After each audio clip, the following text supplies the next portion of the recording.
संघर्ष समिति उतर चुकी है सड़कों पर। अमन हमारे साथ जुड़ चुके हैं। अमन, मेरी आवाज सुन पा रहे हैं आप? अमन, अभी आप इस वक्त स्पॉट पर मौजूद है, क्या सिचुएशन बनी हुई है और किस तरीके का हल्ला प्रदर्शन वहां पर देखने को मिल रहा है? क्योंकि 50 सीटें थी, 50 में से 7 सीटें केवल हिंदू समुदाय को दी गई थी। क्या सिचुएशन बनी हुई है अमन वहां पर अभी? जी, इस समय श्री माता वैष्णो संघर्ष समिति की अगर बात करें तो वो पूरी तरह से इस समय उनकी तरफ से बड़ा प्रदर्शन जो है वो शुरू हो चुका है। क्योंकि अगर बात करें तो मैं आपको दिखाना चाहूंगा अपने कैमरा से दिखाकर की तस्वीरें कि कितना बड़ा संघर्ष जो है वो है। और 2 दिन का अल्टीमेटम जो है वो यहाँ पर इस प्रदर्शन के शुरू होने से पहले दिया गया था कि अगर श्राइन बोर्ड ने 2 दिन के अंदर अंदर ये जो एमबीबीएस सीट्स का मुद्दा जो कि काफी ज्यादा इस समय गरमाया हुआ है और हर कोई इससे नाराज है, जिसके बाद एक ही ऐलान इनकी तरफ से कर दिया गया है कि अगर 2 दिन के अंदर अंदर ये सीट जो है वो उनका मसला अगर हल नहीं किया गया तो ये आंदोलन जो है वो और भी बड़ा हो सकता है, जिससे कि आम जनता को काफी ज्यादा परेशानी हो सकती है। और आम जनता जो है वो नहीं ये नहीं चाहते कि आम जनता को किसी प्रकार से जो है वो परेशानी हो। फिलहाल ये आंदोलन जो है वो इस समय रघुनाथ मंदिर से जो है वो शुरू हुआ है और अब ये आंदोलन जो है वो धीरे धीरे भारत माता चौक से जाता हुआ फिर उसके बाद इंदिरा चौक पर जो है उसका समापन किया जाएगा। और ये आंदोलन आज सिर्फ एक झांकी, इन्होंने कहा है कि एक झांकी दिखाना चाहते हैं कि अगर ये आंदोलन ने उग्र रूप ले लिया तो कहीं ना कहीं आम जनता को जो है वो काफी ज्यादा परेशानी हो सकती है। जी अमन, एक चीज और आपसे जानना चाहेंगे कि जिस तरीके से ये प्रदर्शन चल रहा है और कौन कौन से हिंदू संगठन हैं जो इस वक्त संघर्ष समिति का साथ दे रहे हैं अमन? जी, मैं आपको बताना चाहूंगा कि अगर हम बात करें तो संघर्ष समिति के साथ इस समय कल की मूवमेंट भी मौजूद है। और साथ ही साथ अगर बात करें तो जो क्या विश्व हिंदू परिषद का साथ मिला है?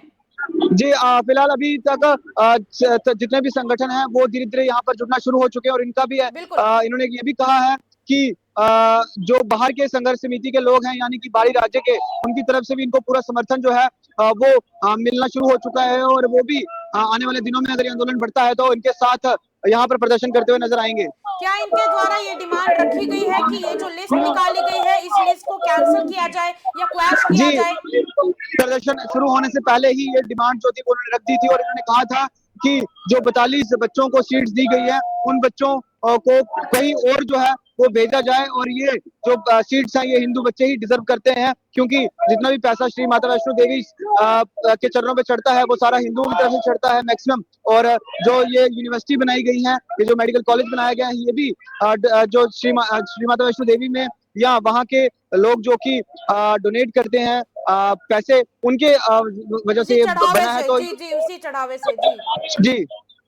और अमन, एक चीज और भी है कि आप चाहेंगे कि आप किसी से बातचीत करने की कोशिश करें? जी, मैं आपको बताना चाहूंगा कि वेयर हाउस फेडरेशन के प्रधान भी इस समय यहाँ पर हैं और संघर्ष समिति के सारे जुड़े हुए लोग इस समय यहाँ पर हैं और हम बात जरूर करेंगे। सर, क्या कहेंगे सर, आज जो आंदोलन शुरू हुआ है इसमें आपने देखा है हजारों लोग सड़कों पर आ गए हैं और हम बाकी भी लोगों को आह्वान करते हैं कि अगर ये संघर्ष लंबा चला तो सभी अपने घरों से बाहर आकर के बच्चों समेत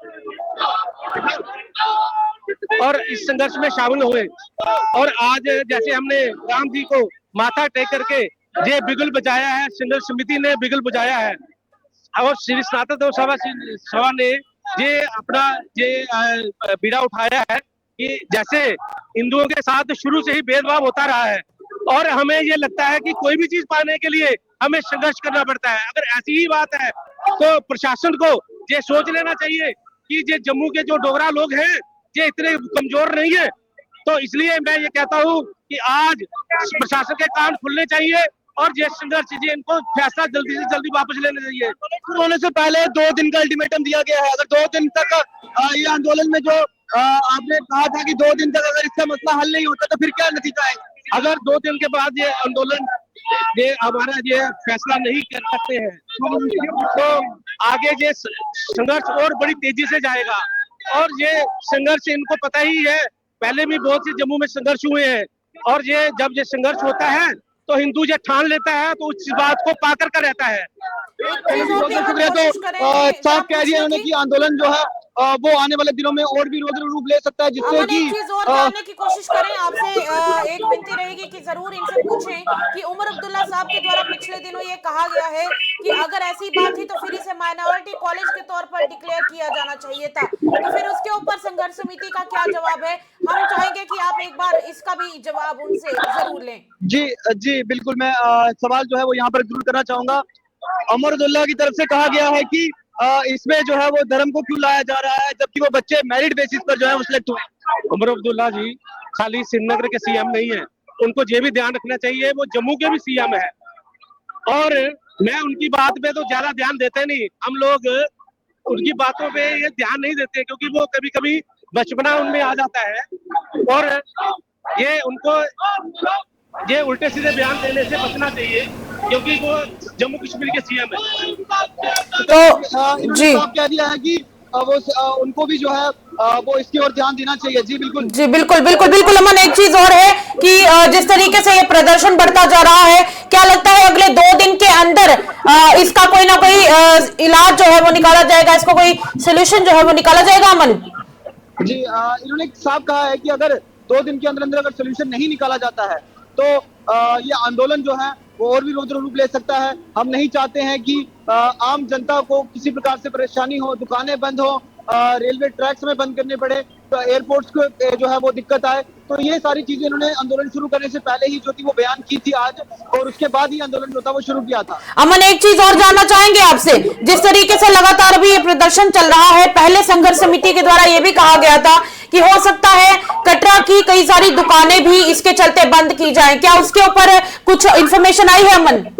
जी, अगर 2 दिन का अल्टीमेटम दिया गया है और इन्होंने कहा है कि अगर 2 दिन तक अगर नतीजा कोई भी निकल कर नहीं आएगा तो ये जो संघर्ष समिति ने जो इस समय बयान किया है ये पूरा होकर रहेगा। और उम्मीद है कि जो सरकार है, जो एडमिनिस्ट्रेशन है, वो जल्द इसकी ओर कदम उठाएगी। और इन्होंने ये भी कहा है कि इसमें सरकार का कोई हाथ नहीं है, इसमें श्राइन बोर्ड का हाथ है। तो श्राइन बोर्ड, उम्मीद है कि श्राइन बोर्ड जो है वो शोर भी रुक करेगा और जल्द से जल्द जो है वो तो मतलब जो है वो सुलझाएगा। तो मतलब ये है कि ये श्राइन बोर्ड के खिलाफ आज प्रदर्शन किया जा रहा है? जी बिल्कुल, हाँ, इन्होंने प्रदर्शन शुरू होने से पहले ये भी कहा था कि काफी सारे मुद्दे हैं जम्मू के, लेकिन फिलहाल इस समय एक ही मुद्दा है जो कि एमबीबीएस सीट, मेडिकल सीट्स का लेकर मुद्दा है, उनकी रिजर्वेशन को लेकर मुद्दा है।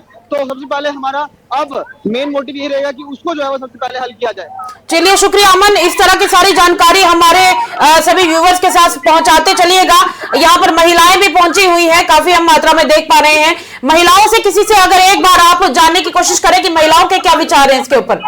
जी बिल्कुल, हम कोशिश करेंगे महिलाओं से भी बातचीत करने की, और महिलाएं भी जो हैं वो इस आंदोलन में आगे हैं और उन्होंने इनका साफ मोटिव है कि इस बार जो है ये संघर्ष शायद एक रौद्र रूप जो है वो ले सकता है आने वाले दिनों में, जिसके बाद आज ये सारी महिलाएं भी जो हैं वो इस समय यहाँ पर है। जरूर हम इनसे भी बातचीत करेंगे कि इनका क्या कुछ कहना है।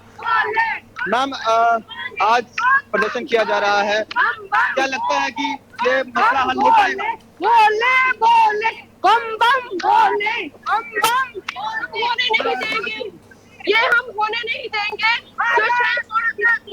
हुआ है ये बच्चे, हम उन बच्चों के खिलाफ तो नहीं है, लेकिन फिर भी जो जम्मू से भेदभाव होता आ रहा है, आगे हम ये भेदभाव होने नहीं देंगे। देखिए, महिलाओं का भी कहना है कि ये जो बच्चों के साथ भेदभाव हो रहा है ये हम नहीं होने देंगे, और जिन बच्चों को सीट्स मिली हैं वो बच्चे भी इन सीट्स को छोड़ें और दूसरे कॉलेज में जाएं। हम ये नहीं चाहते हैं कि वो बच्चे भी जो हैं वो उनका भी करियर स्पॉइल हो, उन्हें बच्चों से कोई भी दिक्कत नहीं है, लेकिन ये जो सीट्स हैं इनको जो है वो रिजर्व करना बहुत जरूरी है।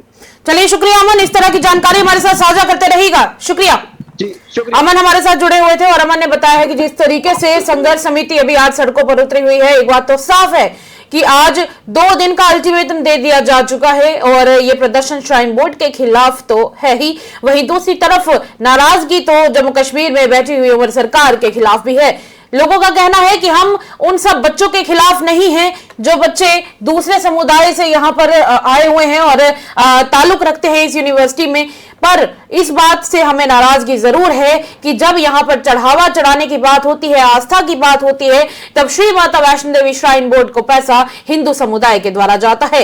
ऐसे में हम दूसरे समुदाय के खिलाफ तो नहीं है, पर हम चाहते हैं कि पहली प्रेफरेंस और पहली प्राथमिकता सिर्फ और सिर्फ यहाँ पर हिंदू समुदाय को ही दिए जाए, जिनके भक्तों के द्वारा यहाँ पर हमेशा चढ़ावा चढ़ाया जाता है। आपको क्या लगता है? राय कमेंट सेक्शन में रखिएगा। फिलहाल के लिए स्पेशल रिपोर्ट देखते रहे।